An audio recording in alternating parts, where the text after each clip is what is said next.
स्वागत है इस विशेष चर्चा में। आज हमारे सामने ना राजा परीक्षित की कहानी से जुड़े कुछ चित्र और वर्णन है जी। और हम इन्हीं स्रोतों के आधार पर उनके जीवन के उतार चढ़ाव को समझने की कोशिश करेंगे। बिल्कुल। हमारा इरादा है परीक्षित की यात्रा के जो महत्वपूर्ण पड़ाव हैं उनको खंगालना, उनके जन्म की परिस्थितियों से लेकर अंत में उनकी मुक्ति तक। तो चलिए इन स्रोतों में थोड़ा गहराई से उतरते हैं, देखते हैं क्या खास निकलता है। बिल्कुल। और ये कहानी सिर्फ एक राजा के जीवन का क्या कहते हैं वृत्तांत ही नहीं है, बल्कि इसमें भाग्य, कर्म के नतीजे और सबसे बढ़कर ज्ञान के जरिए डर पर विजय पाकर मुक्ति हासिल करने का एक गहरा संदेश छिपा है। सही बात है। हम देखेंगे कि कैसे एक शक्तिशाली शासक अचानक नियति के जाल में उलझता है और फिर ज्ञान के प्रकाश से अपने अंतिम सफर को कैसे अर्थ देता है। ये वाकई एक असाधारण सफर है। तो कहानी की शुरुआत होती है एक बहुत ही उम्मीद भरे मार्मिक दृश्य से। एक चित्र में हम देखते हैं महारानी उत्तरा हैं, उनकी गोद में नन्हा बालक परीक्षित है जी, और उनके आसपास पांडव और द्रौपदी खड़े हैं जिनके चेहरों पर वो स्नेह और राहत के भाव हैं। ऐसा लगता है जैसे कुरुक्षेत्र के महाविनाश के बाद ये एक नई सुबह का प्रतीक हो। हाँ, और ये जन्म अपने आप में एक बहुत बड़ी घटना थी। परीक्षित अर्जुन के पौत्र और अभिमन्यु उत्तरा के पुत्र थे। हाँ। कुरुक्षेत्र युद्ध के बाद तो पांडव वंश लगभग समाप्ति के कगार पर था। ऐसे में परीक्षित का जन्म उस वंश को आगे बढ़ाने वाला था। सही। और उनका जन्म एक तरह का चमत्कार भी था, क्योंकि अश्वत्थामा द्वारा चलाए गए ब्रह्मास्त्र से, जो एक अत्यंत विनाशकारी दिव्यास्त्र माना जाता है, उनकी रक्षा गर्भ में ही स्वयं भगवान श्री कृष्ण ने की थी। अच्छा। इसीलिए उनका नाम परीक्षित पड़ा, यानी जिसकी गर्भ में ही परीक्षा हो चुकी हो। तो ये जन्म भविष्य के लिए एक बड़ी आशा लेकर आया था। और इसके बाद के एक चित्रण में हम देखते हैं युवा परीक्षित को हस्तिनापुर के राज सिंहासन पर आसीन। भव्य राज तिलक का माहौल है, उनके हाथों में राजदंड है, चेहरे पर आत्मविश्वास दिख रहा है और दरबारी जन आसपास नतमस्तक खड़े हैं। यहीं से एक शासक के तौर पर उनकी यात्रा शुरू होती है जी। और उन्हें एक न्यायप्रिय और कुशल राजा के रूप में जाना भी गया। हाँ, इन शुरुआती चित्रों में उनके जन्म और राज्याभिषेक को जिस तरह दर्शाया गया है वो उनके महत्व को दिखाता है। बिल्कुल। पांडवों के एकमात्र उत्तराधिकारी होने के नाते उन पर धर्म के शासन को बनाए रखने की भारी जिम्मेदारी थी। उनका राज्याभिषेक सिर्फ सत्ता का हस्तांतरण नहीं था, बल्कि ये कुरुक्षेत्र के बाद धर्म की पुनर्स्थापना और वंश की निरंतरता का प्रतीक था। युधिष्ठिर के वानप्रस्थ गमन के बाद उन्होंने इस जिम्मेदारी को बखूबी निभाया भी। लेकिन फिर कहानी में एक ऐसा मोड़ आता है जो काफी अप्रत्याशित है और सब कुछ बदल देता है। जी। एक दृश्य परीक्षित को घने जंगल में दिखाता है। वो शिकार के लिए निकले हैं, धनुष बाण हाथ में है, पर चेहरे पर थकान और तीव्र प्यास के भाव साफ नजर आ रहे हैं। हाँ। लगता है जैसे वो शिकार करते करते रास्ता भटक गए और बुरी तरह व्याकुल हैं। शिकार उस युग में राजाओं के लिए मनोरंजन के साथ साथ एक जरूरी गतिविधि भी मानी जाती थी। राज्य की सीमाओं का निरीक्षण, जंगली जानवरों से प्रजा की रक्षा वगैरह। हाँ, ये तो था। लेकिन ये दृश्य उनकी मानवीय सीमाओं को भी दिखाता है। थकान, प्यास और शायद इन्हीं शारीरिक कष्टों के कारण विवेक पर पड़ सकने वाला पर्दा। और इसी व्याकुल अवस्था में प्यास से एकदम बेहाल वो पास ही स्थित ऋषि शमीक के आश्रम पहुंचते हैं। ऋषि उस समय समाधि में लीन है, गहरे ध्यान में डूबे हुए। राजा परीक्षित उनसे जल मांगते हैं, लेकिन ध्यानमग्न ऋषि कोई प्रतिक्रिया नहीं देते। जी। और यहीं पर वो निर्णायक क्षण आता है। थकान, प्यास और शायद अनसुने किए जाने के अपमान बोध से परीक्षित पास में पड़े एक मरे हुए सांप को उठाकर ऋषि के गले में डाल देते हैं। ओह! ये एक राजा के पद और गरिमा के बिल्कुल विपरीत एक चौंकाने वाला काम है। ये घटना वाकई कई सवाल उठाती है। क्या ये सिर्फ शारीरिक कष्ट और थकान से उपजी क्षणिक भूल थी, या इसमें कहीं ना कहीं सत्ता का वो सूक्ष्म अहंकार भी था कि एक साधारण तपस्वी ने उनकी पुकार पर ध्यान क्यों नहीं दिया? हो सकता है। वजह चाहे जो भी रही हो, एक ध्यानस्थ और निर्दोष ऋषि का इस तरह अपमान करना एक गंभीर चूक थी। बहुत गंभीर। ये क्षण दिखाता है कि कैसे आवेग में आकर विवेक खोकर लिया गया एक छोटा सा निर्णय भी जीवन की दिशा को पूरी तरह बदल सकता है, चाहे व्यक्ति कितना ही शक्तिशाली क्यों न हो। यहीं से नियति अपना खेल खेलना शुरू करती है। और इस कर्म का फल लगभग तुरंत ही सामने आता है। हाँ, श्री शामिक के पुत्र युवा तपस्वी श्रृंगी दिखाए गए हैं। जब उन्हें पता चलता है कि राजा परीक्षित ने उनके समाधिस्थ पिता का ऐसा अपमान किया है तो वो क्रोध से भर उठते हैं। स्वाभाविक है। उनकी तपस्या की शक्ति जागृत होती है और वो तत्काल परीक्षित को श्राप दे देते हैं कि आज से ठीक 7वें दिन तक्षक नामक नाग के डसने से राजा की मृत्यु होगी। उस युवा ऋषि के चेहरे पर क्रोध और श्राप की गंभीरता साफ झलकती है। पौराणिक परंपरा में ऋषियों के श्राप को अक्सर अटल माना जाता है। ये इसलिए नहीं कि वे मनमाने ढंग से किसी को दंड देते थे, बल्कि ये उनकी वर्षों की कठिन तपस्या और आत्मसंयम से अर्जित आध्यात्मिक शक्ति का परिणाम माना जाता था। अच्छा। श्रृंगी का क्रोध अपने पिता के अपमान पर स्वाभाविक था, लेकिन उनके श्राप ने परीक्षित के जीवन पर जैसे वज्रपात कर दिया। ये दिखाता है कि कर्म, विशेषकर जब वो किसी तपस्वी या निर्दोष के प्रति अपराध हो, उसका फल कितना तीव्र और गंभीर हो सकता है। इसके बाद का दृश्य हमें फिर से हस्तिनापुर के महल में ले जाता है, लेकिन अब माहौल बिल्कुल बदल चुका है। परीक्षित अपने राजसी वैभव के बीच हैं, पर वो सिंहासन पर विराजमान नहीं बल्कि नीचे चिंतित मुद्रा में बैठे हैं। श्राप की घोषणा और आने वाली निश्चित मृत्यु के विचार ने उन्हें घेर लिया है। जी। वो गहरे चिंतन में डूबे हैं। कहाँ वो आत्मविश्वास से भरे सम्राट और कहाँ अब ये नियति के हाथों मजबूर इंसान।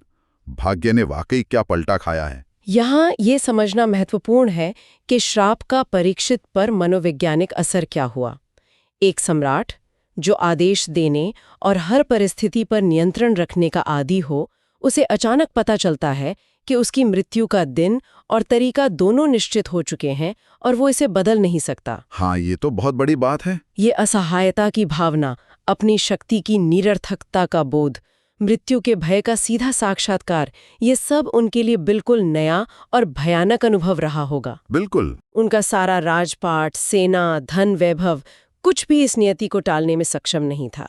ये उनके जीवन का सबसे बड़ा संकट था। लेकिन परीक्षित यहाँ टूटते नहीं हैं और यहीं उनकी कहानी एक असाधारण और प्रेरणादायक मोड़ लेती है। सही। वो भयभीत होकर भागने, विलाप करने या श्राप को टालने के लिए तंत्र मंत्र या शक्ति का व्यर्थ प्रयोग करने के बजाय एक अलग रास्ता चुनते हैं, ज्ञान का रास्ता। जी। एक दृश्य उन्हें गंगा के तट पर दिखाता है। उन्होंने राजसी वस्त्र त्याग दिए हैं और अपना शेष जीवन ईश्वर चिंतन और ज्ञान प्राप्ति में लगाने का निश्चय कर लिया है। वो भारत भर से आए साधु संतों और ऋषियों के बीच बैठे हैं और अत्यंत विनम्रता और एकाग्रता से श्री सुखदेव गोस्वामी से श्रीमद् भागवत कथा सुन रहे हैं। ये परीक्षित के चरित्र की महानता और उनके विवेक का प्रमाण है। मृत्यु को सामने खड़ा पाकर उन्होंने सांसारिक मोह माया का त्याग कर दिया और अपने बचे हुए 7 दिनों का सर्वश्रेष्ठ उपयोग करने का निर्णय लिया। आत्मज्ञान और मुक्ति का मार्ग खोजना। हाँ। गंगा तट पर इतने सारे महान ऋषियों का स्वतः एकत्र हो जाना और सुखदेव जैसे ब्रह्मज्ञानी का वहां पधार कर उन्हें कथा सुनाना, ये भी शायद उनके पूर्व जन्मों के पुण्यों और उनकी सच्ची जिज्ञासा का ही परिणाम था। हो सकता है। उन्होंने संकट को अवसर में बदल दिया और कथा श्रवण का उन पर गहरा असर होता दिखता है। जी हाँ। एक अन्य चित्रण में ऐसा दर्शाया गया है कि जैसे जैसे कथा आगे बढ़ती है, परीक्षित के मन में और शायद वहां उपस्थित सभी लोगों के समक्ष आकाश में भगवान श्री कृष्ण के विभिन्न लीलाओं के दृश्य साकार होने लगते हैं। कभी उनका बाल रूप, कभी गोवर्धन पर्वत उठाते हुए, कभी गोपियों संग रास रचाते हुए। परीक्षित पूरी तरह से कथा में डूब चुके हैं, मंत्र मुग्ध होकर सुन रहे हैं। उनके चेहरे से भय और चिंता के भाव मिटते जा रहे हैं और एक अजीब सी शांति और तेज प्रकट हो रहा है। हाँ। ऐसा लगता है कि कथा सुनने से उनका ध्यान सिर्फ बट नहीं रहा, बल्कि उनका पूरा नजरिया ही बदल रहा है। शायद वो अब शरीर से परे कुछ देख पा रहे हैं। आप सही कह रहे हैं। यहाँ सबसे बड़ा सबक यही है, ज्ञान सिर्फ जानकारी का संग्रह नहीं, यह दृष्टिकोण बदलने की, रूपांतरण की शक्ति है। बिल्कुल। श्रीमद् भागवत कथा केवल कहानियों का संकलन नहीं है, यह सृष्टि, जीवन, कर्म, भक्ति, ज्ञान और मुक्ति के गूढ़ रहस्यों का सार है। जी। सुखदेव जी द्वारा सुनाई गई यह कथा परीक्षित को न केवल मृत्यु के अनिवार्य भय से मुक्त कर रही थी, बल्कि उन्हें आत्मा के वास्तविक अविनाशी स्वरूप और परमात्मा के साथ उसके संबंध का बोध करा रही थी। अच्छा। वो समझने लगे थे कि मैं यह नाशवान शरीर नहीं, बल्कि शाश्वत आत्मा हूँ। इस ज्ञान ने मृत्यु को उनके लिए एक अंत नहीं, बल्कि एक अवस्था परिवर्तन, एक संक्रमण बना दिया। परीक्षित ने मृत्यु को नहीं हराया, उन्होंने मृत्यु के भय को ज्ञान से जीत लिया। यही ज्ञान की असली ताकत है। ये भय को समझ और शांति में बदल देती है। और फिर आखिरकार 7वां दिन आ जाता है। वो क्षण जिसका श्राप में जिक्र था। हाँ। एक दृश्य में दिखाया गया है कि विशालकाय भयंकर सर्प तक्षक नाग अपने पूरे वेग से आकाश मार्ग से उस स्थान की ओर बढ़ रहा है जहां परीक्षित कथा सुन रहे हैं। कुछ विवरणों में आता है कि सुरक्षा के लिए उन्होंने एक अभेद्य महल भी बनवाया था, पर नियति को कौन टाल सकता है। सही बात है। तक्षक का आगमन प्रलयंकारी लग सकता है, लेकिन 7 दिनों तक भागवत कथा के अमृत का पान करने के बाद परीक्षित के लिए ये अब भय का कारण नहीं बल्कि नियति की सहज स्वीकृति का पल है। बिल्कुल। तक्षक का आना श्राप की अनिवार्यता और कर्मफल की निश्चितता को दर्शाता है। कोई भी भौतिक उपाय चाहे कितना भी सुरक्षित क्यों न लगे, प्रारब्ध को नहीं बदल सकता। हाँ। लेकिन महत्वपूर्ण ये है कि परीक्षित अब इस क्षण के लिए मानसिक और आत्मिक रूप से पूरी तरह तैयार थे। जी। ज्ञान ने उन्हें उस ऊंचाई पर पहुंचा दिया था जहां वो आने वाली मृत्यु का तटस्थ भाव से एक साक्षी की तरह सामना कर सकते थे। उनका चित्त अब भगवान में लगा हुआ था, शरीर में नहीं। और अंतिम दृश्य जो परीक्षित की मुक्ति को दर्शाता है वो वाकई बहुत प्रभावशाली है। हाँ। तक्षक नाग अपना काम करता है, वो परीक्षित को डस लेता है। उनका भौतिक शरीर शांत पड़ा है, लेकिन तभी उस शरीर से एक अत्यंत तेजस्वी प्रकाशपुंज निकलता है। उनकी आत्मा जो ऊपर स्वर्ग की ओर उठ रही है। जी। ऊपर देवतागण फूलों की वर्षा करते हुए उनका स्वागत कर रहे हैं। ये अंत किसी हार या त्रासदी जैसा नहीं बल्कि एक गौरवशाली विजय यात्रा, एक आध्यात्मिक आरोहण जैसा महसूस होता है। बिल्कुल सही कहा। श्राप फलीभूत हुआ, नियति पूरी हुई, लेकिन ये एक डरी सहमी कष्टदायक मृत्यु नहीं थी। ये श्रीमद् भागवत के ज्ञान में स्थित होकर पूरी चेतना के साथ ईश्वर का स्मरण करते हुए शरीर का त्याग था। उनका भौतिक अंत हुआ, लेकिन साथ ही उनका परम आध्यात्मिक उत्थान भी हुआ। यही इस कहानी का चरम बिंदु है, भौतिक अंत और आध्यात्मिक मुक्ति का एक साथ घटित होना। सही। उन्होंने मृत्यु को टाला नहीं, बल्कि ज्ञान, भक्ति और ईश्वर पर ध्यान केंद्रित करके उसे पार कर लिया। यह अपनी नियति का ज्ञानपूर्वक सामना करने का शायद सबसे उत्कृष्ट उदाहरण है। तो हमने राजा परीक्षित की इस यात्रा के पड़ावों को देखा। कुरुक्षेत्र के बाद जन्मी एक आशा के रूप में उनका उदय, हस्तिनापुर के शक्तिशाली सिंहासन पर उनका बैठना, फिर एक क्षणिक भूल के कारण मिला भयानक श्राप। हाँ। और अंततः मृत्यु के भय पर ज्ञान और भक्ति के माध्यम से विजय पाकर परम गति को प्राप्त करना। ये कथा हमें दिखाती है कि परिस्थितियां और भाग्य हमें कहीं भी ले जा सकते हैं, लेकिन सच्चा ज्ञान, ईश्वर में श्रद्धा और आने वाली हर स्थिति की शांत स्वीकृति ही अंततः हमें शांति और मुक्ति के मार्ग पर ले जा सकती है। और ये कथा सिर्फ अतीत का एक वृत्तांत नहीं है, ये हर उस व्यक्ति के लिए प्रासंगिक है जो जीवन की अनिश्चितताओं, संकटों और मृत्यु की परम अनिवार्यता का सामना करता है। बिल्कुल। यहाँ एक विचार छोड़ जाते हैं सबके लिए। जब हमारे जीवन में भी ऐसी अटल चुनौतियां या अनिवार्य लगने वाले संकट आते हैं, चाहे वो बीमारी हो, हानि हो या कोई और बड़ी विपत्ति, तो क्या ज्ञान, आत्मचिंतन और एक उच्चतर शक्ति में विश्वास उसी तरह हमारे भय को समझ, धैर्य और आंतरिक शांति में बदल सकते हैं जैसे राजा परीक्षित के साथ हुआ?